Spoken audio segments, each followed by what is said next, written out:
नमस्कार, मैं हूं पीएस त्रिपाठी और आप देख रहे हैं हमारा विशेष कार्यक्रम सप्ताह के राशिफल। दोस्तों, आज बात करेंगे 14 जनवरी से 20 जनवरी की। जी, ये तारीख बहुत खास है क्योंकि 14 जनवरी को मकर संक्रांति है। इस मकर संक्रांति में ग्रहों का ट्रांजिट कैसा होगा, इस पर से विस्तार से चर्चा करेंगे। मतलब धनु राशि से सूर्य मकर राशि में प्रवेश करेंगे वर्ष 2019 यानी नए साल में। सप्ताह का हाल क्या होगा, इस पर विस्तार से चर्चा करेंगे। दोस्तों, राशि का सफर शुरू कर जानते हैं मेष, शनि और ईश की इस राशि वाले जातकों के लिए। देखते हैं कि सप्ताह की शुरुआत में शनि की पूर्ण दृष्टि 11वें स्थान पे है। रूटीन में थोड़ा सा प्रेशर, शनि के साथ में सूर्य का योग। मुझे ऐसा लगता है कि शुरुआत पहले दिन में थोड़ी सी तनाव की स्थिति हो सकती है, बॉसेस के साथ थोड़े कॉन्फ्लिक्ट हो सकते हैं। अदरवाइज सूर्य मूव करके मकर राशि में चले जाएंगे। यहाँ पर पंचमी सूर्य दशम स्थान में है।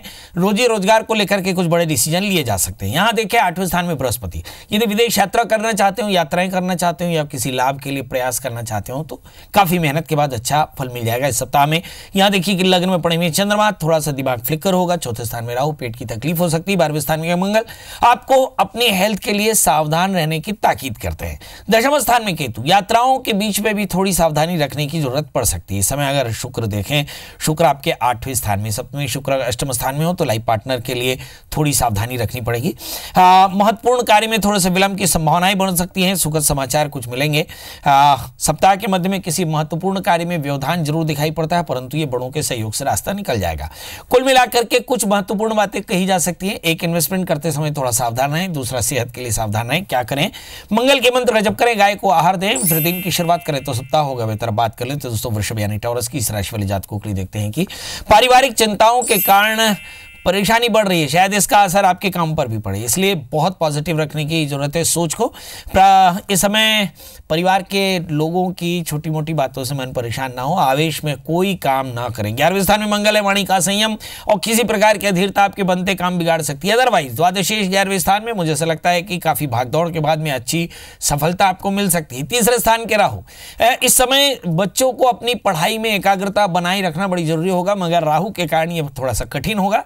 मुझे ऐसा लगता है क्रिएटिव बिजनेस के लोग काफी फायदे में रहेंगे। प्रतियोगी परीक्षाओं में दोस्तों से और कल्पनाओं से थोड़ी सी दूरी बनाकर रखनी पड़ेगी।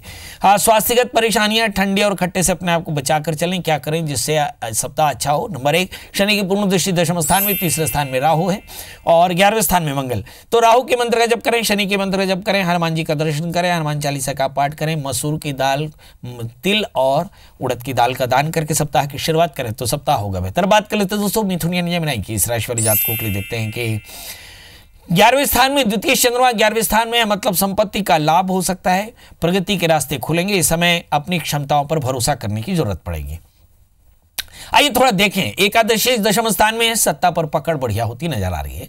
रोगेश दशम स्थान में, पेट से संबंधित तकलीफ, पिता का स्वास्थ्य और बिजनेस में इनोवेशन और रेनोवेशन की जरूरत पड़ सकती है। मतलब कुछ अच्छा काम कर सकते हैं। इस समय कानूनी कठिनाइयां आ सकती हैं, थोड़ा सावधान रहने की जरूरत पड़ेगी। दूसरे स्थान में राहु, किसी भी प्रकार का डॉक्यूमेंटेशन करते समय बहुत सावधान रहें। 8वें स्थान में केतु, वाहन चलाते समय बहुत सावधान रहें। इस सप्ताह में नौकरी पेशे वालों पर कार्यभार वर्कलोड बढ़ने वाला है। किसी प्रकार का इन्वेस्टमेंट करें तो मुझे ऐसा लगता है रियल एस्टेट पर इन्वेस्टमेंट करना आपके लिए काफी अच्छा रहेगा। किसी प्रकार के रोगों से सावधान रहना हो तो बाहर का पानी बहुत सावधानी से पिएं। 8वें स्थान में केतु, वाहन चलाते समय सावधान रहें। क्या करें? केतु के मंत्र जप करें, गाय और कुत्ते को आहार दें, दिन की शुरुआत करें तो दिन होगा बेहतर। बात कर लेते हैं दोस्तों कर्क यानी कैंसर की इस राशि वाली जातकों के लिए। देखते हैं कि लग्न में राहु पड़े हैं। आत्मछिद्रम न पश्यति परिछिद्रम पश्यति उबालिशाह। हम आमतौर पे दूसरे की निंदा करते हैं, पर याद रखें कि 3 उंगलियां अपनी तरफ भी आ सकती है। सप्ताह में दूसरे की निंदा करने में आप परेशानी में फंस सकते हैं, यानी वाणी का संयम रखना होगा। किसी खोई हुई वस्तु के कारण मन थोड़ा सा परेशान हो सकता है। ज्ञानार्जन के लिए आप आकृष्ट हो सकते हैं। वैसे तो कर्क राशि जब से राहु बैठा हुआ है, मुझे ऐसा लगता है कि केवल बाहरी चीजों का ज्ञानार्जन ज्यादा है, बच्चों की एकाग्रता थोड़ी सी कम है, अपने विषय के बारे में जानकारी थोड़ी सी कम है, ये थोड़ी सी बढ़ानी पड़ेगी। अभिभावकों यानी पेरेंट्स के लिए भावनात्मक संभावनाएं बढ़ेंगी, उत्साह में वृद्धि होगी। कार्य में किसी प्रकार की लापरवाही, विलंब या किसी प्रकार का केयरलेस आपके लिए पैनिक हो सकता है। लाइफ पार्टनर की सेहत खराब हो सकती है क्योंकि सप्तमेश इस समय धनु राशि में 6ठे स्थान में बैठे हैं। मतलब कहीं ना कहीं लाइफ पार्टनर की सेहत का आपको ध्यान रखना पड़ेगा। बहुत अधिक भावुक होने से, आक्रामक होने से या गुस्सा करने से आपके बनते काम बिगड़ सकते हैं। इस समय एलर्जी की परेशानी हो सकती है, कानों में दर्द हो सकता है। शनि की स्थिति देखिए, शनि के सप्तमेश होकर के छठे स्थान में, तो कमर का दर्द, पैरों का दर्द, ये 35 से ऊपर वालों को हो सकता है, सावधान रहने की जरूरत है। क्या करें? गणपति का पूजन करें। यहाँ पर शनि छठे स्थान में, ये अच्छे नहीं है, लग्न के राहु अच्छे नहीं है तो इन दो ग्रहों के लिए आपको सबसे पहले राहु और शनि के मंत्र जप करें, दत्तात्रेय कवच का पाठ करें, भगवान शिव का अभिषेक करें, काली उड़द काले तिल का दान करके सप्ताह की शुरुआत करेंगे तो सप्ताह होगा बेहतर। बात कर लेते हैं दोस्तों सिंह यानी रियो की, इस राशि वाले जातकों के लिए देखते हैं कि मेष राशि में पड़े हुए हैं चंद्रमा। तो आदिशेष चंद्रमा अगर भाग्यस्थ हो तो इसका मतलब क्या होता है? मतलब होता है कि स्थान परिवर्तन के योग हैं, बड़े भागदौड़ से लाभ प्राप्त हो सकता है। यहाँ पर लग्नेश सूर्य हैं और लग्नेश सूर्य बदल कर अब पहुंच रहे हैं मकर राशि नहीं छठे स्थान में। यहाँ पर सूर्य का ट्रांजिट सप्ताह में आपके लिए कुछ बड़े रास्ते खोलेगा। शनि से सूर्य की दूरी आपके लिए विवादों से आपको दूर करेगी। मतलब कुल मिलाकर के सिंह राशि वाले जातकों के लिए समय काफी अच्छा है। 12वें स्थान में राहु अभी भी बवाल काट रहे हैं, यानी आकस्मिक हानि की संभावनाएं बन सकती हैं। इसमें बहुत महत्वपूर्ण दायित्वों के लिए आपको थोड़ा सा ज्यादा प्रयास करना पड़ेगा। नए व्यवसाय में पूंजी निवेश के कारण मुझे ऐसा लगता है कुछ अच्छे लोगों की सलाह जरूर लेनी पड़ेगी। इस समय बहुत ज़्यादा सामाजिक कामों में आपका रुझान बढ़ सकता है। वर्कलोड ज़्यादा रहेगा, शारीरिक परेशानियां थोड़ी ज़्यादा रह सकती हैं। क्या करें? सबसे पहले 12वां राहु यानी राहु के मंत्र दत्तात्रेय कवच का पाठ करें। भगवान सूर्य की प्रियता के लिए आदित्य हृदय सूत्र का पाठ करें, सूर्य को अर्घ्य दें, काले तिल का दान करके सप्ताह की शुरुआत करें तो सप्ताह होगा बेहतर। अब बात कर लेते हैं दोस्तों कन्या यानी वर्गो यानी मेरी राशि की। इस राशि वाले जातकों के लिए देखते हैं कि इस समय शत्रुता से सावधान रहने की जरूरत पड़ेगी। कर्मचारियों के लिए बहुत अच्छा वातावरण रहेगा। आर्थिक रूप से आत्मनिर्भरता के लिए आप प्रयास कर सकते हैं। राजकीय और शासकीय कर्मचारियों को नौकरी में कुछ बड़े परिवर्तित परिस्थितियां बड़ी सुखद रहेंगी। रविवार और सोमवार ये 2 दिन आपके लिए दायित्वों से भरा रहेगा। इस दायित्व की पूर्ति के लिए थोड़े से आप मन से आप परेशान हो सकते हैं। घर परिवार को लेकर के आप थोड़ी सी चिंतित हो सकते हैं। हो सकता है परिवार में कोई बीमार हो। आकस्मिक दुखद घटनाओं को लेकर के तनाव हो सकता है। लाइफ पार्टनर की सेहत को लेकर के भी आपको सावधान रहना पड़ेगा। इस सप्ताह में आपके लिए क्या है खास करने को? 8वें स्थान में चंद्रमा, एकादशी चंद्रमा जब 8वें स्थान में हो जाए तो रूटीन में थोड़ी सी परेशानी हो सकती है। 11वें स्थान में राहु है, रूटीन में बहुत ज्यादा काल्पनिकता है और शुक्र और बृहस्पति दोनों ही राहु से आक्रांत होकर के बैठे हैं, यानी बहुत ज्यादा काल्पनिकता से बचना पड़ेगा। और दूसरी महत्वपूर्ण बात है कि रोगेश आपके 4थे स्थान में, ब्लड प्रेशर, शुगर और किसी भी तनाव से अपने आप को बचाकर चलना पड़ेगा। क्या सावधानी रखनी चाहिए? अब एक एक करके देखते जाइए। जहां तक सवाल शनि का है तो शनि के लिए शनि के मंत्र जप करें, काली उड़द का दान करें। जहां तक राहु का सवाल है भगवान दत्तात्रेय कवच का पाठ करें। दत्तात्रेय भगवान की प्रीता के लिए दत्तात्रेय स्तोत्र, दत्तात्रेय मंत्र का जाप कर सकते हैं, काली तिल का दान कर सकते हैं। तो ये 2 दान करके और माता के दर्शन करके दुर्गा कवच का पाठ करके सप्ताह की शुरुआत करेंगे तो सप्ताह होगा बेहतर। बात कर लेते हैं दोस्तों तुला यानी लिब्रा की। इस राशि वाले जातकों के लिए देखते हैं कि महत्वपूर्ण निर्णय लेने में मन थोड़ा सा हिचकिचा सकता है। बहरहाल निर्णय तो आपको लेना ही पड़ेंगे। 10वें स्थान में राहु है, सत्ता में पकड़ आपकी अच्छी है, प्रतिष्ठा काफी अच्छी है, वर्किंग प्लेस में आपको प्रतिष्ठा और बेहतर मिलेगी। बस ये चीज याद रखिए कि किसी प्रकार का तनाव अपने मन में ना लें, क्योंकि इस समय लग्नेश और तृतीयेश एक साथ धनस्थान में बैठे हैं। हो सकता है किसी प्रकार का व्यसन आपके लिए पैनिक हो। यदि आप राजनीति से जुड़े हुए हैं तो कुछ लोगों को कठिनाई महसूस हो सकती है। महत्वपूर्ण कार्यों में आलस्य बिल्कुल ठीक नहीं होगा। निकट संबंधों में वाणी का संयम रखना होगा। कार्यक्षेत्र में गुप्त शत्रु से सावधान रहना पड़ेगा। खान पान में बहुत ज्यादा सतर्कता अपेक्षित है और वरना स्वास्थ्य में खराबी हो सकती है। विद्यार्थियों के लिए छोटी यात्राएं संभव हो सकती है, मगर फिर भी एक सलाह है कि अपने एकाग्रता बढ़ानी चाहिए। क्या करना चाहिए? अब देखिए कि इस समय अगर हम बृहस्पति और शुक्र के लिए बृहस्पति और शुक्र के मंत्र का जप करें, बड़ों का आशीष ले, नारियल और चीनी का दान करें तो ये सप्ताह आपके लिए बेहतर होगा। बात कर लेते हैं वृश्चिक राशि की। इस राशि वाले जातकों के लिए देखते हैं कि वैसे ये सप्ताह आपके लिए बहुत मोटा मोटा ठीक ठीक जाने वाला है। ऐसे में लगातार ही बोलते आया हूं कि बृहस्पति के साथ में शुक्र का योग पूरे देश को फाइनेंशियल क्राइसिस से गुजारेगा।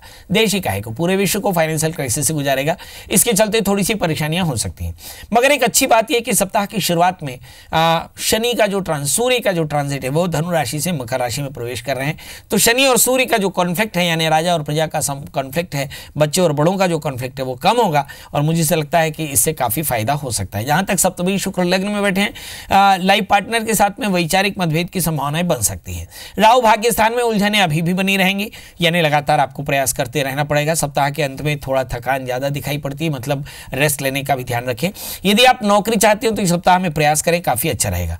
जहां तक स्टूडेंट का सवाल है, मुझे ऐसा लगता है कि बहुत एकाग्रता की कमी है, इसके चलते आपको परेशानियां हो सकती हैं। सब काम छोड़ करके पढ़ाई में ध्यान लगाएं। क्या करें? राहु के मंत्र का जप करें, दत्तात्रेय कवच का पाठ करें, सूक्ष्म जीवों को आहार दें और फिर सप्ताह की शुरुआत करें तो सप्ताह होगा बेहतर।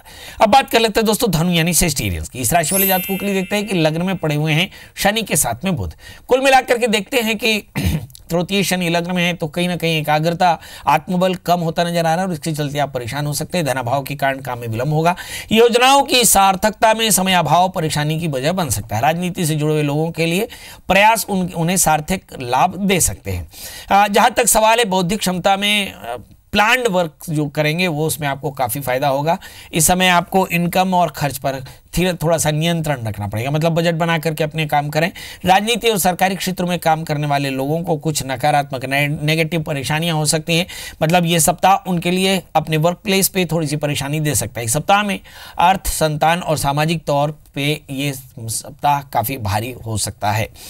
देखिए इसकी दो बड़ी वजह हो सकती है। लग्न में पड़े हुए शनि और 8वें स्थान में राहु, लिटिगेशन, परेशानियां, चिंताएं और आत्मबल की कमी, कहीं एकाग्रता की कमी या आलस्यता की बढ़त और साथ में ऑर्थोपेडिक पेन, ये कुछ चीजें ऐसी हैं जिनके लिए आपको प्रयास करना पड़ेगा।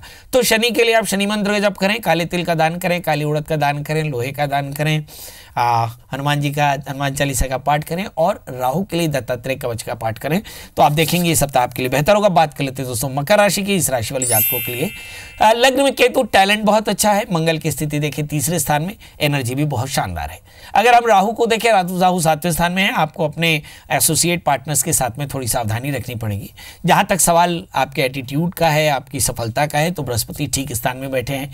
आप अपने इंटेलेक्ट से सारी प्रॉब्लम का समाधान निकाल सकते हैं। अब आते हैं मन का, तो मन थोड़ा सा परेशान हो सकता है। स्टूडेंट के लिए लगातार प्रतियोगिताओं में अच्छी सफलता मिल सकती है यदि आपने परिश्रम किया। परिश्रम अगर नहीं किया तो परेशानी हो सकती है। अब आप ये सोच रहे होंगे कि मुझे क्या जवाब देना चाहिए। 5वें स्थान में राहु, भाई आपकी एकाग्रता एकदम कम है, चाहे वर्क प्लेस में देखें, चाहे आप एजुकेशन में देखें, चाहे व्यापार में देखें, ये अनेकाग्रता आपके लिए अच्छी नहीं है। इस सप्ताह में क्या क्या चीजें दिखाई पड़ती हैं। शनि 12वें स्थान में, हेल्थ को लेकर के ध्यान रखना चाहिए। 5वें स्थान में राहु है, एकाग्रता को लेकर के ध्यान रखना चाहिए। और जहां तक सवाल 7वें स्थान में राहु है, आप अपने लाइफ पार्टनर, दोस्त और अपने एसोसिएट्स के साथ में रिलेशन बढ़िया रखें। एक बात याद रखें, नए लोगों से रिश्ता बनाते समय थोड़ा सावधान रखें। क्या करना चाहिए? शनि के लिए काली उड़द, काले तिल का दान करें। राहु के लिए उड़द का दान कर सकते हैं। शनि और राहु के मंत्रों का जप कर सकते हैं। भगवान शिव का पूजन कर सकते हैं तो सप्ताह आपके लिए बेहतर होगा। बात कर लेते हैं दोस्तों कुंभ एक्वायरेंस की। इस राशि वाले जातकों के लिए देखते हैं कि लग्न ही शनि 11वें स्थान में, अगर शनि की पूर्ण दृष्टि शरीर पर हो तो शरीर व्याधिग्रस्त हो सकता है। मतलब जो लोग वात के रोगी हैं, जो लोग कफ एलर्जी के मरीज हैं, उन्हें अपनी सेहत को लेकर के सावधान रहना पड़ेगा। 6ठे स्थान में राहु है, रोग, व्याधि, ऋण और शत्रुता ये बढ़ती हुई नजर आ रही है और इस पर नजर रखना होगा और कोशिश करें इस पर नजर रख करके इसका समाधान ढूंढना होगा। यदि हम बृहस्पति और शुक्र की बात करें 10वें स्थान में, वर्क प्लेस में आपकी स्थितियां बहुत बढ़िया हैं, मगर अपने स्वास्थ्य को लेकर के सावधानी रखनी चाहिए।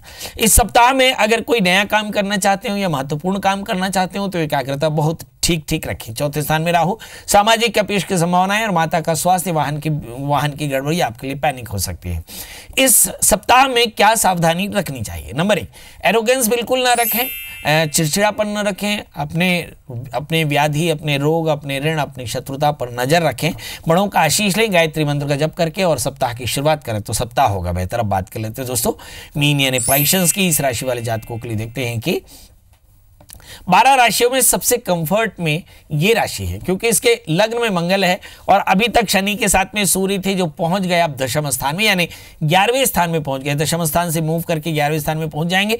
मतलब मीन राशि वाले जातकों के लिए ये भी काफी अच्छा समय है। मगर एक बात यहां देखने की होगी कि जैसे ही राहु के सामने आएंगे तो ये ग्रहण दोष बनेगा। मतलब यहाँ बच्चों को अपनी पढ़ाई में एकाग्रता के लिए बहुत सावधान रहना पड़ेगा। ये सप्ताह बहुत ज़्यादा व्यस्त रखेगा, एनर्जी बहुत ज़बरदस्त है, एनर्जी को सही तरह से चैनलाइज करना होगा। लंबे संघर्ष और परिश्रम से आपको इस सप्ताह में बड़ी सफलताएं मिल सकती हैं। यदि आप किसी प्रकार का निवेश करना चाहते हो तो अनुभवी लोगों से सलाह लेकर के ही करें। याद रखें कि 5वें स्थान में राहु, 11वें स्थान में सूर्य राहु से आक्रांत है, ग्रहण दोष बनता है, इसलिए किसी भी काम में सावधानी जरूरी है। सभी का सहयोग योग मिलेगा। कुल मिलाकर के 5वें स्थान के राहु के लिए आपको समाधान लेना चाहिए। क्या कर सकते हैं आप? भगवान दत्तात्रेय कवच का पाठ करें। शनि के लिए आप शनि के मंत्रों का जप करें, काली उड़द काले तिल का दान करें, तो ये सप्ताह होगा बेहतर। वैसे इस सप्ताह का लब्बोलू आप निकल कर आया कि जैसे 14 जनवरी को साल के और सप्ताह की शुरुआत हो रही है, तो मुझे लगता है इस मकर संक्रांति में शुरू होने वाले सप्ताह में सभी राशि वाले जातकों को काले तिल का दान करना चाहिए, नदी का स्नान करना चाहिए, जीवों की सेवा करनी चाहिए। यह सप्ताह आपके लिए शुभ हो। इन्हीं शुभकामनाओं के साथ एक गुजारिश कि अभी तक आपने हमारे YouTube चैनल ना सब्सक्राइब किया हो तो YouTube में जाए सब्सक्राइब कराएं सितारे हमारे। और यदि पंडित जी से मिलना हो तो गूगल में सर्च करें, PS त्रिपाठी मिल जाए तो कॉल करें। दोस्तों आप प्यार के लिए आभार। अगले सप्ताह फिर मिलेंगे ढेर सारी बातों के साथ, तब तक मुझे दी इजाजत। नमस्कार।